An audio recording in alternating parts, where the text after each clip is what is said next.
Welcome to Is It Compliant? Hello, and welcome to Is It Compliant? I'm Kate Spatafora. Our guest today is Jim Ganther, attorney and CEO of Mosaic Compliance Services. Welcome back to the show, Jim. Thank you, Kate. Jim, today's topic is legal risks from AI in the dealership. Can a dealer use artificial intelligence in place of a lawyer? No, Kate, that would most definitely not be compliant. And this is not just a hypothetical question. Just last week, a business owner in the automotive space sent me a letter he used AI to draft to cancel a contract. It was beautifully written, but a legal dumpster fire. Had he actually sent it, he would have at least appeared to have been in breach of the contract he was trying to cancel. AI hasn't taken the bar exam, so it can't replace your real lawyer. We're seeing AI perform business development center functions and reaching out to customers to suggest services and schedule appointments. Is using AI in the BDC risky from a legal standpoint? Actually, Kate, AI in the BDC has the potential to be even more compliant than live humans. One of the risks in operating a BDC is complying with the Telephone Consumer Protection Act, or Do Not Call rule. There are circumstances under which you may call or text a customer or potential customer, and circumstances when you may not.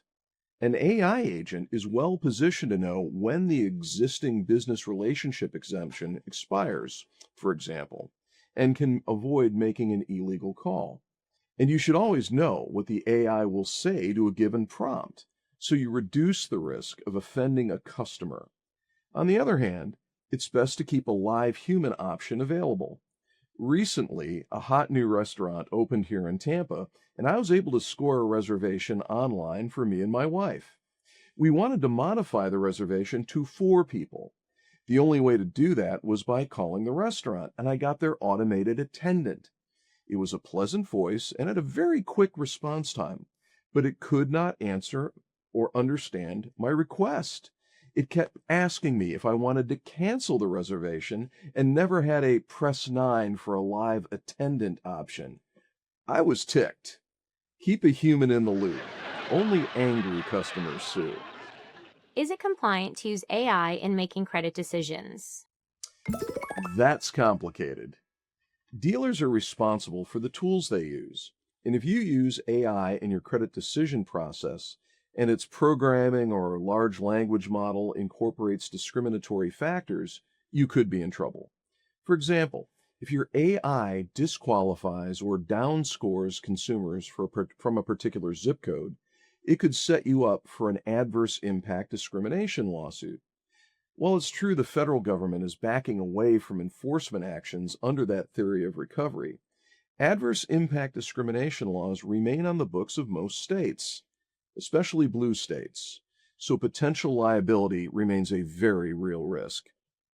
So what's the big takeaway from the use of AI in dealerships? Look, AI is not the future. It's already here. I've seen it do great things for dealerships in the BDC function, automated attendance and chatbots, inventory and parts management. The list goes on. But one legal principle remains. Dealers are just as responsible for the AI tools they use as they are for the actions of their employees. So do your homework. Ask for referrals. When negotiating terms for a license agreement, ask for indemnification in the event something goes off the rails. And always look for ways to keep a human in the loop. We're not obsolete yet. And for heaven's sake, don't rely on AI to do your legal work. Your lawyers might, but that's what lawyers are for. Thanks, Jim.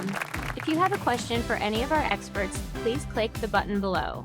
For Is It Compliant? I'm Kate Spatafora. See you next time.